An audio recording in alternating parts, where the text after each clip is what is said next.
Hi, everyone. Thank you. I might as well get started. So, um, my name is Wendy Ham, and I am the Executive Director of AFOA BC. I'll give you a little bit of history of where I come from. I'm actually an accountant. I'm a CPA. I'm also a certified Aboriginal finance manager, and I also have my certificate in First Nations tax administration. So, and I spent 7 years as the finance manager and tax administrator at Sumas First Nation, which is why I was talking to Stephen McGlenn over here. If you attended his sessions earlier, he used to be the lands manager at Sumas First Nation. We worked together for quite a number of years. So, it's nice to see him again, and he's now with the Lands Management Resource Center, and I moved on to AFOA BC. If you don't know, AFOA stands for Aboriginal Financial Officers Association of BC, and we are part of a larger organization, which is AFOA Canada, and they did a presentation earlier today. And I have Candace Cosgriff here, so she is helping me out, and she will be monitoring the chat session and such. And she's my program coordinator at AFOA BC, and we were also working with Can Do this for this Links to Learning Symposium, helping with the everything that goes into putting this on. So we really thank them for being able to support them in this way. So first of all, I want to acknowledge the territory I'm on. I'm in Port Moody, British Columbia, on the unceded territory of the Coquitlam people and Coast Salish people. So, and I'm very proud to be here today presenting to you, and I'm really thrilled that you, as mostly lands and EgDev officers, are here to listen to a finance person. But I do bring a lot. I try to make this as interactive, but also I can bring a lot of, I was in the trenches like Stephen was for many years, and working in a First Nation, and we went through a number of changes, such as, establishing property taxation. They had land code. We developed a economic development corporation. We had an Indigenous trust. I mean, so there was a number of unique and interesting issues involved, within First Nations that we had the experience to be a part of. So anyways, I'm going to share my screen here, and let's get started. I'm also going to say, if you have questions, please put them in the chat, or if you know how to use that little reactions feature on at the bottom of the screen, you can actually put your hand up if you want to ask a question, like Candace is doing there. And so you can, and then you'll go to the top of the line, we'll see you, and you can ask your question if you'd rather do that rather than writing in the screen. Thank you, Stephen, for starting a conversation in the questions and answers prior to the session. And there were a couple of comments and questions. So I'll try to, make sure that I address some of those issues that you guys spoke of in there. So we've titled this Ideas to Dollars, putting your strategic plan into action. So what I want to talk about today is a little bit about who AFOA BC is. And then we'll get into the subject matter, talking about strategic plans, comprehensive community plans, land use plans, but financial plans and budgeting. So, which I know nobody really likes to talk about because it's kind of boring, but it really does all work together. And so it's important that you be able to kind of look at it from different perspectives. So just to tell you a little bit about AFOA BC and give us a little bit of a plug before we get started. AFOA BC, Aboriginal Financial Officers Association of BC, was founded in 1996. So we've been in business for well over 20 years and almost 25. And it was started as a professional development and networking of financial officers or finance managers in First Nations.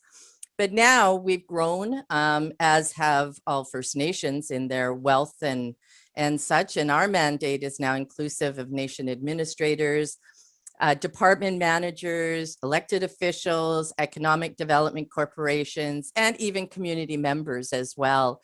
We also try to support Indigenous businesses, entrepreneurs, and such, because there's a finance component to it all. So, and it's really a great way to be able to learn and find out how it's all interconnected, because it really is, right? So today, AFOA BC has more than 300 members, and we continue to grow in our membership services. And Steve has got a bit, oh, Tula. And as First Nations are progressing in their efforts to take their rightful place in the economy and self-governance, building internal capacity is more important than ever. And that's one of our mandates, is try to build capacity development and help First Nations be the best that they can be.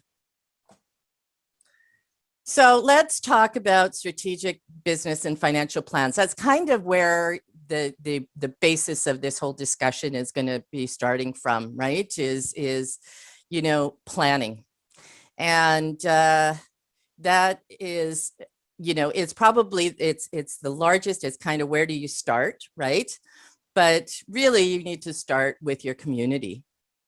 And, you know, and trying, and I know this morning there was a lot of discussion around how to engage community to build your comprehensive community plans.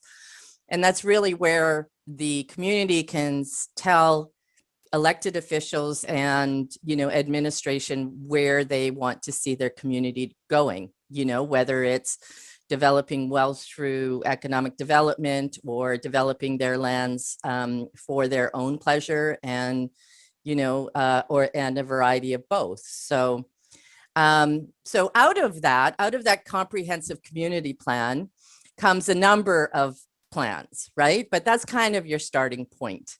From there, you'll develop your land use plan, right? You'll develop your strategic plan. Actually, you might even want to develop your strategic plan first. That strategic plan is, what are those things that are important to you and your community? And that kind of gives a basis for where each department goes from there, because there's going to be in your strategic plan, it's going to be many things that are multi-departmental, right? It's not going to be just lands or just economic development or just finance or just public works.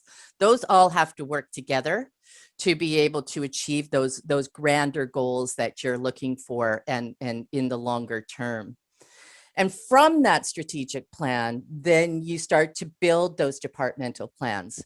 Again, we talked about the land use plan and the economic development plan and strategy, and your housing strategy, right? And your health strategies, right? All of those departments kind of fall in under that overreaching strategic plan. And then from there, once you've got those kinds of things, and these are still longer term, these are 2-5 years down the road, could even be 10, right? Then you have to look at financial plans and operational plans. And along with that, and one thing that we often don't do is we need to look at evaluation. How are we doing? How are these plans working out? How do we measure them? How do we measure their performance? And I think that's one thing that I do want to touch on today a little bit, to give you all a sense to just think about those things of how you evaluate, are we doing what we want to do? And maybe, you know, in some of that, we can talk a little bit more about, you know, how do you find that out? And we'll talk about that with surveys or such, right? Again, right, more surveys. And activities and work plans. How do we get there? What do we need to do? So it starts with a strategic plan. It leads to a business plan. A business plan can look very different in different departments. So a strategic plan, it looks into the future, 7 generations, you know, however many years you want to look. It reflects the values and the visions of the community. And it integrates those programs and resources, right? Of what it's very general in nature. It's an overreaching, you know, there may be a piece, you know, I'll use my experience, you know, we want health and wellness for community members. Well, what does that look like? Now that's going to have pieces. It's not just a health issue. It's going to have a housing issue. It's going to have a, you know, it's going to have a public works component. It's going to have a lands component, all of those different components to create that overreaching health and wellness kind of mandate, right? And then from that, so then as a department manager or an ECDev manager or whatever, you've got to look at, okay, from that strategic goal, what can I take out of it? What can I do to contribute to that goal? And so then you develop a business plan and that, or a lands use plan, or, you know, we'll use any of those. From there, it's a ways and means for the strategic plan implementation, right? It sets specific goals and objectives. It's usually about 5 years in duration. And the financial plan is just a component of that overall business plan. And you'll see how it kind of it draws together. And these plans, even though they're larger in nature, you have to review them annually. The reason you want to review them annually is things change, right? Priorities might change. Let's just look at what's happened this past year. Just this past year with COVID, you know, there could be a lot of things that you've realized that priorities may need to be changed. Let's look at internet connectivity as one issue. You know, maybe that's moved right up to the top, realizing that emergency planning has a component of being able to connect with your community, and maybe that's not something that you had thought about before. So you may have to think, how do I need to change to be able to accommodate that? So yeah, so that's why you need to review these, I think, on an annual basis, so that you can kind of get a better idea of you know, of whether you're going in the right direction. And that also comes part and parcel of being able to do some performance evaluations to see whether you're on the right track of getting there, right? So, and then your financial plan is just integral to the business plan, because that is going to be kind of a one piece that is finite, right? And so you only have so many dollars. How are you going to use those dollars most effectively? And how is that going to, you know, between all of the different departments and whatever, and how do you make sure you get the best bang for your buck, so to speak? So what comes first? Well, business plan. What activities will take place over the next 5 years? Give it that some thought. Give it some thought. So, you know, you're creating a strategic plan. From there, you're going to create, you know, your land use plan. Right? With that land use plan, there's going to become other plans that you're going to need to incorporate. Maybe it's an infrastructure plan. What about sewer and water? Right? If you're going to build, if part of that land use plan is to put in a development, you know, a housing development, you've got to think about how is your sewer and water going to fit into that development, right? So that's just one example of how you have to kind of think of the all of those pieces that go into that. So from that, then you have to start thinking about, okay, so how is my money going to hold out? Am I going to need to, are we going to need to look at financing and incurring debt, or can we do it without that? Do we have revenue streams that are going to be able to give us that money to be able to do those projects that we want? And your work plan, right? If you want to be able, you want the not only financial resources, but you need the human resources. Do I have the people to be able to accomplish what I want to accomplish, right? And in the practicality, if we're doing a housing development, right, is the housing development going to be for economic development, for off reserve people to buy into, or is it for housing for on reserve and members of the community, right? That's going to make a difference. Those are the questions you have to ask up front, right? And then finally, once you've made those decisions, you've decided on these, now you have to start doing some performance measures and SMART goals. How do you measure your success? Are you doing what you want to do, and is it working? And are you achieving the goals that you wanted to achieve? So that's always one, I think that's one that we all forget about, right? We all kind of do all this planning. Then we have to kind of start thinking about, hang on a second, maybe we better determine whether this is working. Is this what we wanted? Is this, are the outcomes that are happening, what are the outcomes we wanted? So we'll talk about that a little bit further on. So once you've started to look at work plans and business plans and those big, items, what do you want to do, where you want to go, then you have to start thinking about capital. What is capital?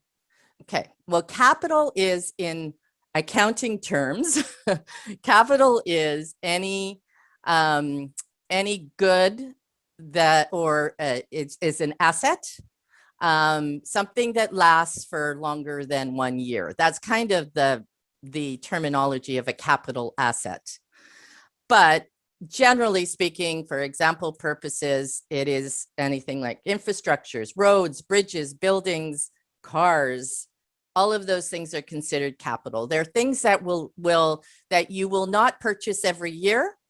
You'll purchase once, but then you'll have to maintain every year. So that's why you kind of think of capital from a first perspective, because that's going to drive other plans further down into operations, right? So it drives operating expenses. So if you build a building, you will need to maintain that building, right? So let's think about how much it's going to cost to build it. Then we think about how much it's going to cost to maintain it. So for example, a new truck for the lands department. If you're replacing an old truck, then your operational costs will go down because you need much less maintenance on a new truck, right? But if it's new and you've never had that truck before, you're going to have to budget for a few more dollars that you've not budgeted for before, because there are going to be some maintenance, right? So it's a different way of kind of thinking about what you have to do.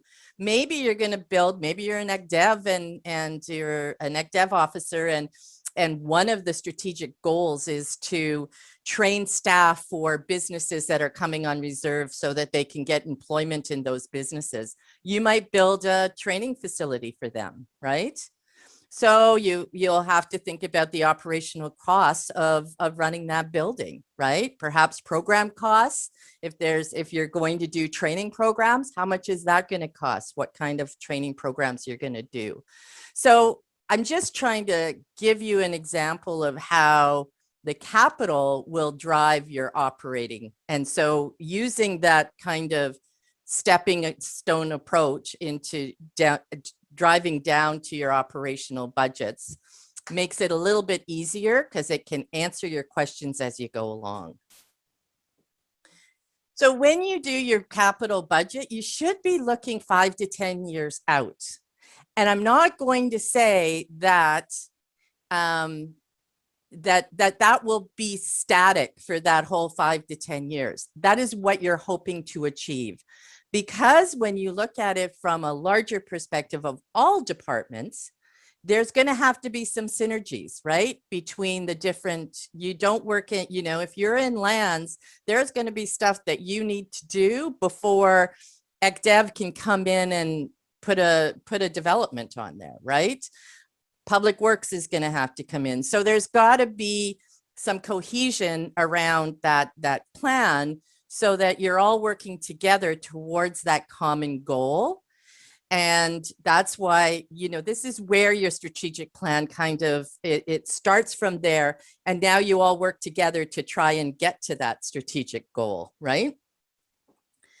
So this is where the community members, and this is where you can really get them buy-in, like, okay, this is what we're planning. We're planning to have this building, but we want to have this development by such and such a, this in 3 years down the road or 5 years down the road. This is what we want to see accomplished. And this is how we're going to get there. And it builds excitement. It builds optimism. They were talking about community engagement. One of the things that I think that a lot of us forget is we forget to celebrate our successes. So when a plan is starting to come together, that's also part of the community engagement process. Let them know what great stuff is coming down the pipe. If you've got plans and you've got a building, maybe you're building a multiplex, right? Or a health and wellness center, show them the plans, right? That's part of it, to give them that optimism about what they're going to see in their community coming down the pipe. So remember to celebrate those successes and create that excitement. And, in the last session, actually, I was on in community engagement. I think there was a question around how, where do you start? Like what is the first question? Or, well, maybe it's not, you don't start a meeting with a question. Maybe you start a meeting with something that you can celebrate and get people excited about. And then they start thinking about things that they can move on to and enjoy, right? And so maybe that's something you should think about when you're planning to put together some engagement. I have to tell you this story because I thought it was quite funny. When I was with Sumas, we had an open house one day because we were all of the departments were together trying to engage the community, and we each had our table. And here I am, I'm finance and taxation. Yeah, nobody was coming to my table, but I tried to change it. And I go, okay, well, taxation dollars is revenue to bring in from not that members pay tax. It's those developments that come from outside who pay tax on using, on reserve land. And I said, if you could do anything with those dollars, what would you do? What would you build? Like a skateboard park, basketball, soccer fields, what, right? And so it really was quite interesting, because once they got thinking about that was when they started to come and talk to me and kind of go, oh yeah, like could we do this? Well, those are all parts of it, right? So yeah, so it's just kind of the way you phrase it sometimes is the way you need to do it. Does anybody have any questions so far? Candice, are there anything? I can't see the chat, so. No, there's nothing there so far. Okay, good. Well, if anybody has any, I'll keep on going, but please feel free to put some notes in. So, okay, so I got off a little bit off tangent there, but let's talk about operating budgets. So from your capital budget, you'll have to start thinking about operating budgets. And this is what follows your capital budget. Really, ideally, you should do a 5-year operating budget. The first year is always the hardest because you got to kind of think of all of those things, but that's where you go to your finance department. They are the ones who can help you with this. This is not something you should be doing on your own. You should be engaging them. You should be saying, give me, what have we spent in the years past? That's what I need to know. The CFO or the finance manager is there to be that help and that resource, and not for you to go it alone. So So the first year is the hardest, and then you kind of, you flow out from there, usually using an inflation indicator and that kind of thing. But it's not going to be that accurate 5 years down the road. And it's not meant to be. It's a very broad, the further out you go, the more broad based it will be. So don't feel bad if it's not totally accurate at year 3 and year 4 and year 5, because there's going to be different things that come up that are going to make for changes of that. But I do want to stress that your CFO or your finance manager needs to provide a lot of the parameters in building that budget. Assumed inflation, she should give you that rate, he or she. Detailed wage information, they should be able to give you. If there's any administrative fees that each department has to assume, that would be in there. Insurance numbers, things like that. That's something that you may not actually really use all that often, but but they are going to give you that kind of stuff. But the things that you should be thinking of, like a lands manager, one, again, how many engagement sessions are you going to run each year? And if you kind of figure out how between, food and door prizes and childcare and all of those things that you want to do in your engagement session, you might come up with a number and say, well, it's going to cost us about $5,000 a session. And you just say, but I'm going to do 6 of them a year, and you put that into your budget and see if it flies, right? I mean, I always suggest that you start with everything you want and then start peeling back instead of going with the minimal and trying to add in. So always add more rather than less. It's always a good idea when building budgets to keep notes on how you came up with the numbers. I'm really bad for that.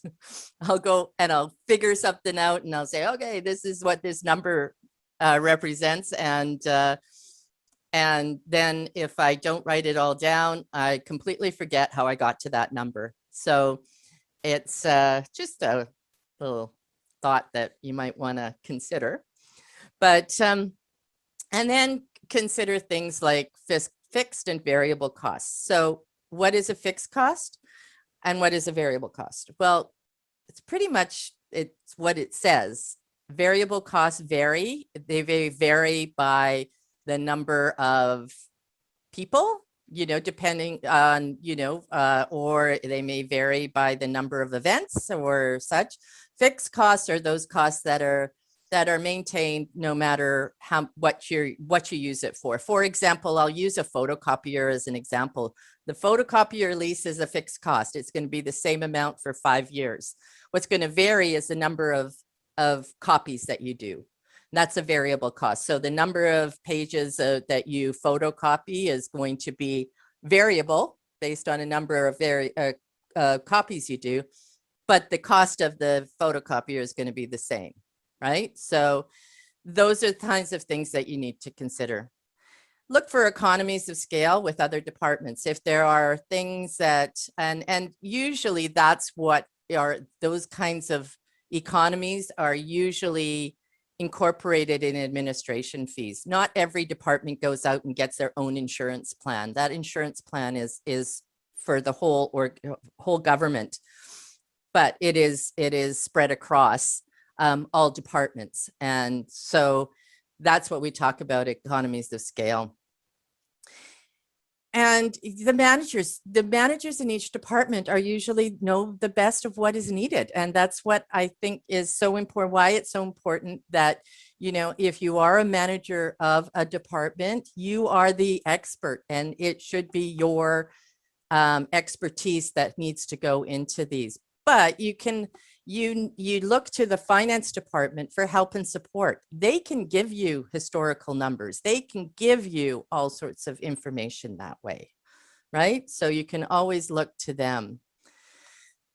So, and then once you've created that, everything that you create is meant to change, and it will change because you cannot predict the future and you don't know what's going to happen. So as the year goes through, as you start off, your budget gets approved and you start off your year and things change, there's, you know, you have to look at how you can adjust to those changes. Do you reallocate funds? Are there funds to be reallocated from one department to another, maybe? Do you have to cut services, which is really the last thing you want to do? The band may approve a deficit. That's happened more than once.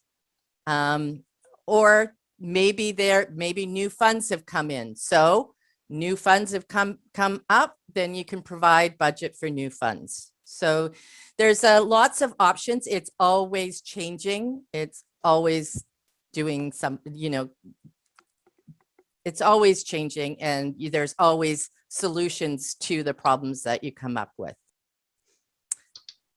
Okay, any questions on that?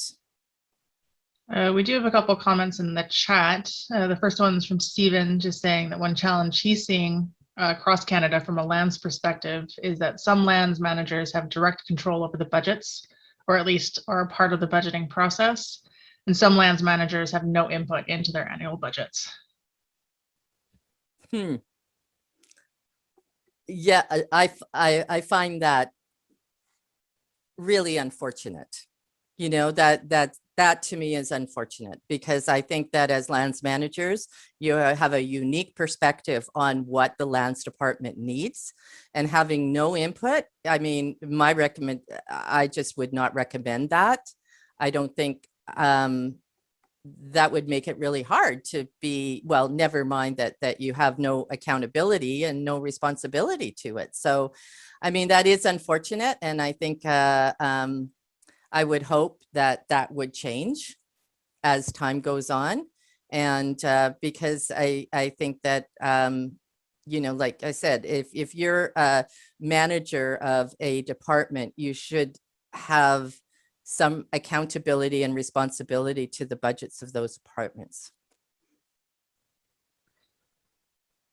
And we also have from Roy Spinks here saying, we're not yet in land code, and is there a way to work in the capital cost allowance for capital assets on reserve?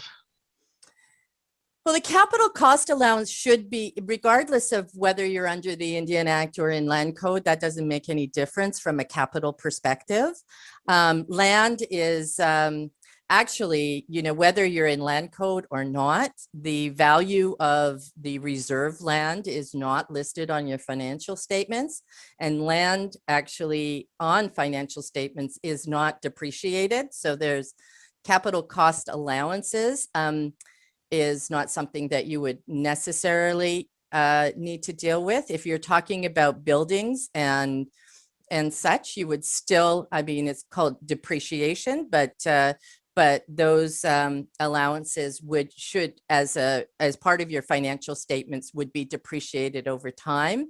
I don't know that you would necessarily see that in your budgets, but what you would have to see in your budgets when you think about it is that the older that the asset gets, the higher the repair and maintenance costs would go.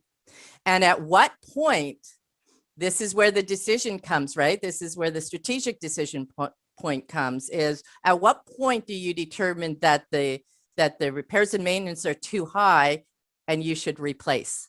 So one of the things you can think about in budgeting for that is, often we put in a reserve. And that reserve is for, well, CMHC does this with social housing. If any of you are familiar with that, this is what they call a replacement reserve, right? So, but you can put together a reserve that you allocate money to each year, so that at the time when you have to replace that asset, you have money set aside to be able to do it. So that's always one thing that you should look at, perhaps taking on as a best practice, so that you're not coming and finding that you have this. Sumes, I'm going to use this again as an example, and Stephen can I think remembers this very well. Was we had a small bridge that went across a small ditch. Was it a little river creek? And the bridge one day they did an assessment on it and it had to be gone. We had to replace the whole bridge.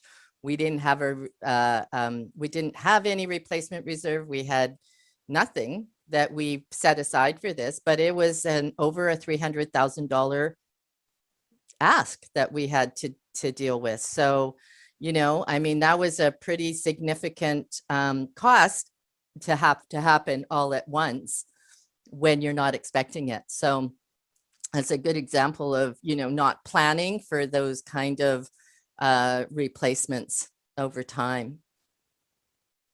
So does that answer your question? Good, good. So I'm going to take a little detour into this area because I think that it's something that we should all think about a little bit more often, is around performance measures and SMART goals. This is about how do we know whether we are successful and whether we are being successful in what we are doing. How do we determine that? How do we measure that, right? So pureimpact.com does this, has this kind of little chart that shows, you know, how, looking at how to measure performance, right? So you put out an effort and then you take a look at what the effect of that effort is, right? And effort and effect are both measured by quantity and quality, right? Quantity measurable, right? Something you can measure. How much service did we deliver, right? But quality is kind of a little bit harder because it's like, how well did we deliver it, right? How good was our effort? Was our effort well done, or was it only mediocre, right? And then same with effect, right? How much change did we produce when we're measuring performance? The quantity, how much change did we produce? What is the quality of the change that we produced? So these are this is kind of the concepts that we have to think of when we're looking at creating performance measures and how we do it, and to determine our effectiveness. Again, this goes back to how we can report it back to the community on how well we did. So performance measures should really be thought of at the time that you're doing your work plans, right? Your effort, how much did you do and how well did you do it, right? Your effectiveness, did you have the effect that you wanted, right? Did it do what you wanted it to do? And did you advance strategic objectives? These are the questions that I think are really important to ask, because why are you doing it if it's not advancing your strategic objectives, right? And then you have to look at the economy, right? And did you do it on budget, or did it cost you way more than you thought it would? You know, if possible, you know, this is where networking becomes really helpful, is you compare to like organizations. What did it cost in comparison to other organizations? Did it cost you way too much? Right? So these are all of the things to look at. And this is where, you know, networking with other communities can really be helpful. So I'm going to use an example of let's use a new business on reserve, right? So we're going to check to see if this is really, so did this new business, so what was the point of the new business, right? You probably had in your strategic plan that you wanted to develop businesses on reserve, right? Probably one of your outcomes that you wanted to see as part of that strategy is you wanted to see how many community members would be hired to that business, right? Because that is an important piece to your strategic plan, is employment of on reserve members, right? So, and then you may go, well, okay, so what's the quality of it? Is it full-time employment versus part-time employment or seasonal employment, on reserve versus off reserve employees? That's the quality, right? Because full-time, of course, employing people full-time rather than part-time might be a bigger objective that you're looking to resolve. So this kind of gives you an example of how, if you were going to do this, you know, you may say at the outset, I want to hire in this new business well, we'll do that example coming up in a minute. So, and then you have the effect of this you want to measure to tie into your strategic plan. So by hiring members who live on reserve, what are some of the outcomes that you want to see? Well, maybe you want to see reduced rent arrears because those people who are on reserve are on reserve housing. And now that they're employed, now they can pay their rent. So you may see that outcome. And maybe that is one of the outcomes you want to see, right? But that is thinking beyond just, the lands department or the ACDEV department. That's looking at the community. And again, that could be part of the overall health and wellness of your community, right? And to measure the quality of it, maybe they have a better quality of life now that they're working full-time or part-time or some, right? So those are all of the outcomes that you're looking to achieve. And you want to be able to measure those so that you can say to your community, this is how well we did. So this is when we call SMART goals. SMART stands for specific, measured, achievable, relevant, and time sensitive. So when you're thinking about your goals, you want to think about them in these 5 terms, right? So specific, what are you trying to accomplish? Who is affected, right? They're measurable or measured. How are you going to measure the results? That's always the hard one, right? That's always the tough one, is how are we going to measure that? Is it achievable? Make sure that your goal is achievable. You don't want to, one way to deflate everyone is to make this goal so pie in the sky that you can't achieve it. So is it achievable given the time restraints? If your time restraint is 1 year, can you get it done in a year? If you're saying we're going to build this multiplex and it's going to be running and we're going to be in 1 year, you're fooling yourself. That's not going to happen. Right? So you need to make sure that you can achieve what you're trying to measure. Is it relevant? Is this goal going to accomplish what you need? Does it mesh with your strategic plan? Questions to ask yourself. And time sensitive. Even if you do want to set achieve a goal and multiplex, maybe you need to make sure that you look at that for 2 or 3 years out, not 1 year.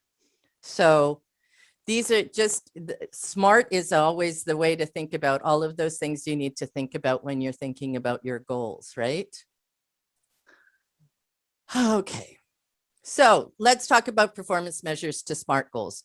So again, we're going to go back to this example that I came up with, a new on-reserve business, right? So maybe what you've decided to do is that so for this business to be successful, you're going to measure, you're going to say that you want 10 full-time and 20 part-time jobs added, right? That's the goal. And if you achieve 85% of that are members who live on reserve, that 85% of those who get high, that you've achieved that target. That's your goal, right? And then the quality, well, maybe you do a survey of the members hired, use Microsoft Forms and measure all of those people who were hired, and you look at, do they feel that they've got a fair wage and good working conditions, right? Is this a good job? I mean, there's one thing about having a job, but if it's a crappy job, then is it really working, right? So, and then you have to determine, is a 100% satisfaction rate is going to be a little, that might be unrealistic, right? Again, we talk about, let's make it achievable, right? So if you get a 95 or a 90% satisfaction rate is what you could set your goal to be as what you're striving for, right? Or maybe you even say right now it's only 80, it's first year, there's lots of bugs to figure out, right? And so maybe what you need to do is just go, well, this year we're going to look for a 75% satisfaction rate. We'll look for a 90% once this business is on its feet and running well, right? But that's the kinds of things that you need to think about, right? And so, as for example, as a measure to tie into your strategic plan, again, what I said, if you've got you want these people on reserve, people hired, then and you think that by having these people hired, you will reduce rent arrears, right? So these people get hired, they can afford now to pay their rent, and rent arrears are going to be reduced by 50% due to the employment of these guys at this new business. That's, if that's a purely a measurable goal, right? You can measure that, right? And then the quality effect, right? Being employed, being able to pay your bills, and all of that, has that increased the wellness and the quality of life for those employees again? Again, because your strategic goal may be health and wellness within your community, right? So then you set a goal for that. Maybe that 65% of on-reserve managers say that they feel better about their lives now that they're working and they're in their community and they're contributing and all of those. That's how you measure success, right? If it doesn't hit those, why not? Right? You can look at that and ask yourselves, well, what are we doing? Are we not doing something? Did we look at it wrong? Is there some extenuating circumstance that has come up because of it? Right? Now you can start asking your questions of, is this working? So remember, SMART: specific, measurable, achievable, relevant, and time sensitive. Any questions on SMART goals?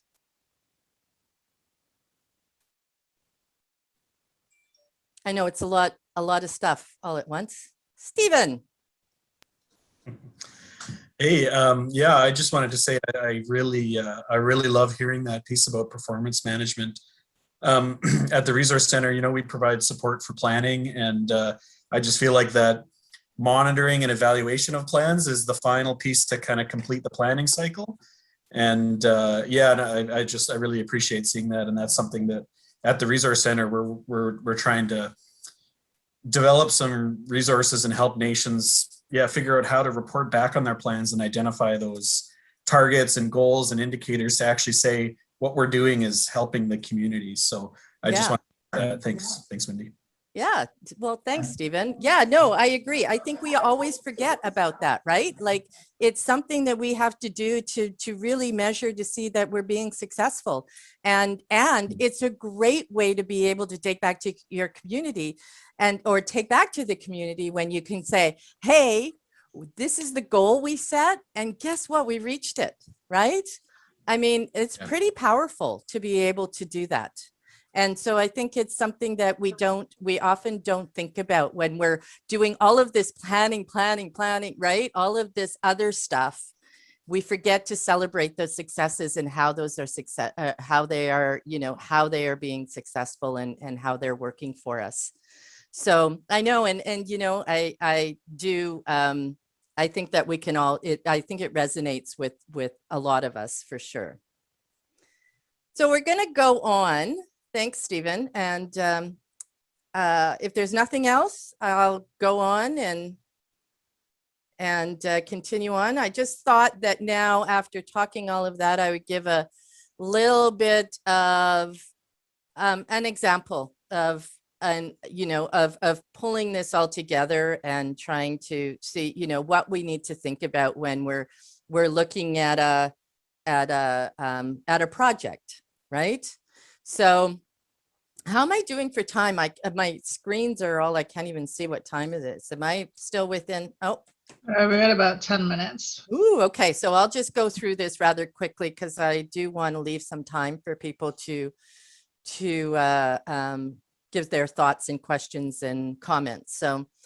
So say one of the strategic goals. Now, the strategic goal may not be specifically a gas station on reserve, but it could be, you know, businesses to support the community on reserve. But I'm going to use this as the example. So some of the questions you need to ask yourself when you're thinking about this, if this is the strategic goal, what does that look like? What will it include? Will it include a gas bar? Will it include a convenience store, a coffee bar? Is it a place that we want people to gather and enjoy and get together and chat? I mean, after COVID, but you know, how many employees, how many people will it employ? And then how much money will it cost to make it break even? Right? Like, so some of these are some of the questions that will take a little work. When do you want it operational by? These are the, right? How long will it take to build? Well, you know, when you're talking gas stations, it's got the whole contamination. I'm sure your lands managers would, the environmental assessments and all of those things that need to go into it, feasibility studies and all of that. Maybe, you know, where are you going to put it on your reserve? And make sure that it's not close to a water source and all of those kinds of questions that you have to incorporate when you're thinking about doing this, right? Where will you put it? Is it going to be on a CP land or is it going to be on band-owned land?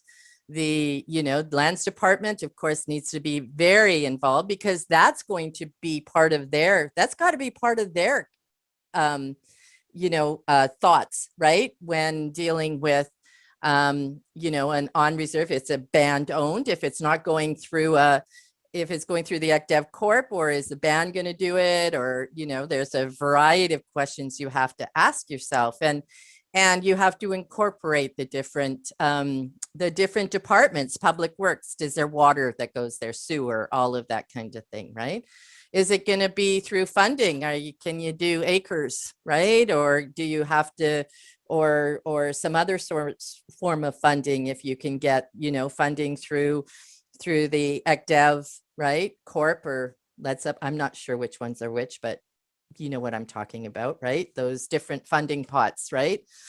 Or do you have to finance it yourself? So those are sort of the starting questions that you need to ask yourself.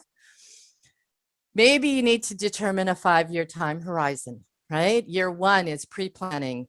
Cost to ECDEV, cost to the lands department, infrastructure costs, contaminants, things like that, right? Maybe the first year. And so you think about that, of what it's going to cost in each department for preparing for that. Year 2, maybe you've now found you've got that part, you've got the site and everything, and you're going to start construction. What other things do you need to consider about when you're just starting construction? Construction could also mean, you know, work for people on reserve to work in the building, on the construction site, right? Security for that. I know for a fact you need security around the building because the materials, oh my God, what, you know, maybe the larger equipment that's there. I know that when I was at Sumas, we had so many problems sometimes with things being stolen out of these big cats and things like that were sitting on reserve. So security's got to be a consideration. What do you have to think about when you're using that? You know, year 3, construction continues. You may not, you know, you just continue on. There may be some beautification that you need to do around it, some environmental work. And then in year 4, you have to consider, okay, now I got to start staffing and I've got to start finding vendors, right? For the products and inventory and point of sale and, you know, on and on, operational costs to maintain the building. And then in year 5, you would integrate that into your operational costs and into or as a self-sustaining business, however you've decided to set that up. And that brings up a whole nother presentation that we could start talking about economic development versus band owned and the ramifications around that. So there's a lot to consider when you're thinking about this, and it's really good to do a lot of that planning.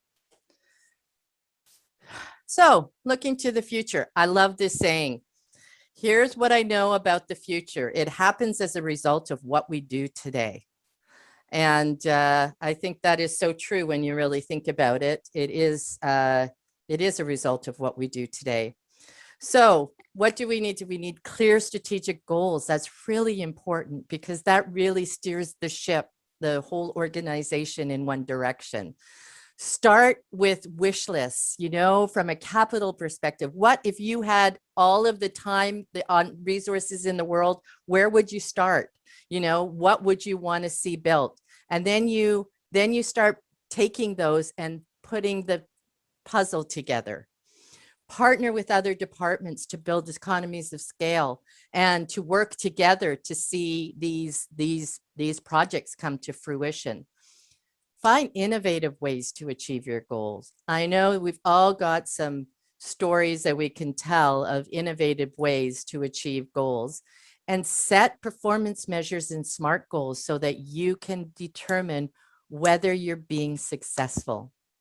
And when you are successful, celebrate those successes, because that really is so important.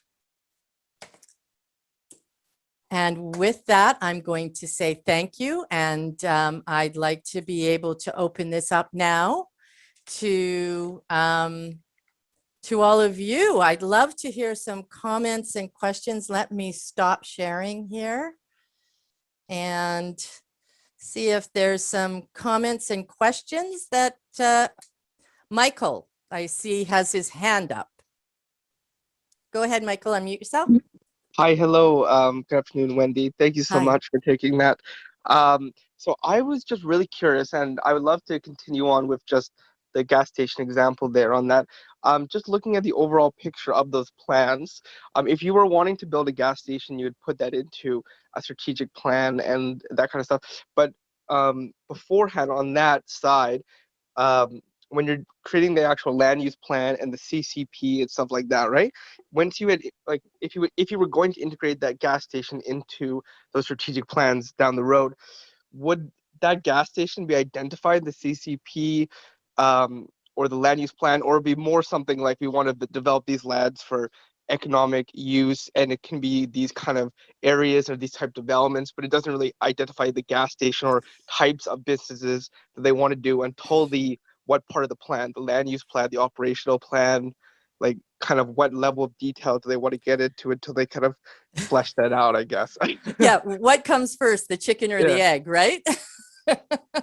Yeah, well, it depends, right? I mean, it really depends on the community. Many communities will, they may just look at their strategic plan being, we want to create business to support the community as well as provide employment to the community, right? They may not specifically say that is a gas station. It may take on many different, but that's kind of the overreaching. And maybe, maybe they kind of say, well, maybe the gas station may be one of those things, but we'll look at, and then it goes to that land use plan. And when they're designing the land use plan, maybe they can, there's really no room, like from an environmental standpoint, to put a gas station. So maybe it has to be modified. That's where it's not actually, your strategic plan may not be a gas station. A strategic plan may be the benefits to the community. We want to support the community. We want employment on community, right? That's your strategic plan. How you get there is going to work its way out as you go down into the guts of your various plans. And that's why you have to work together. Is it going to be through, economic development department or the ECDEV corporation? Are you going to get somebody else, like as a joint venture, to build this? Are you going to, how that works out is going to be part of the guts of your plans as you move through the processes. Does that make some sense to you? Yeah, that was perfect. Thank you so much, Wendy. That was really helpful. Yeah. Anybody else? I got to put my glasses on. I'm getting old. I can't read all of these. So, Anybody else? Looks like that was Roy, the last one. That anybody else have any comments or questions?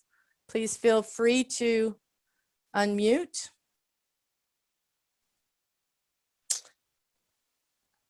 But I think our time is almost up too. So, I mean, if nobody else has any questions, and if anybody wants to, touch base with me outside of this, or want some more discussion around SMART goals and that sort of thing, or support, AFOA BC, we do workshops and all of this kind of topic. I know finance isn't much fun.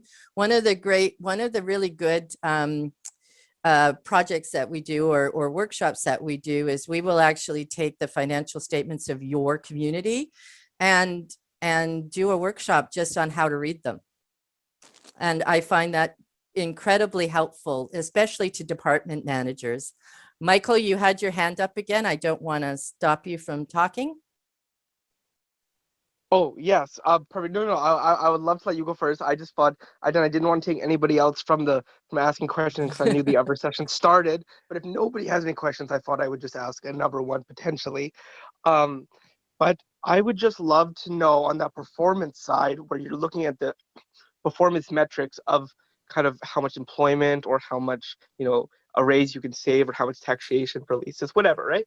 I would just love to know, if you're doing this with a community, so you want to actually, if two Indigenous communities kind of are doing joint venture or some kind of collaboration, I'm wondering, when you go to maybe your community or something, or just in general when you're doing this internally, not externally to something like ISK, because they probably would actually want it, is it worth kind of separating out that per community? Like, if it's very melded, could you just say, in total, our two communities were able to get this much employment and this much increase in that? Or would your community, from your perspective, want to see, like, okay, from our community, this many people were employed, and then actually having to proportionalize it compared to, okay, like, say, 50% of this, we paid for, and then we're only getting 30% of the extra jobs that were there? Like, how, or like, Well, would you think it's better to combine it? I'm just wondering what your thoughts on that. Yeah, well, I really think it's dependent on what your,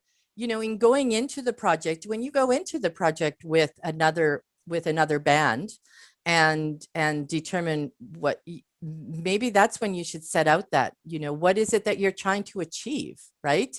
It's not something that, if you think, I mean, if the benefit is good to both of you, and it's easier to be able to, or it's you.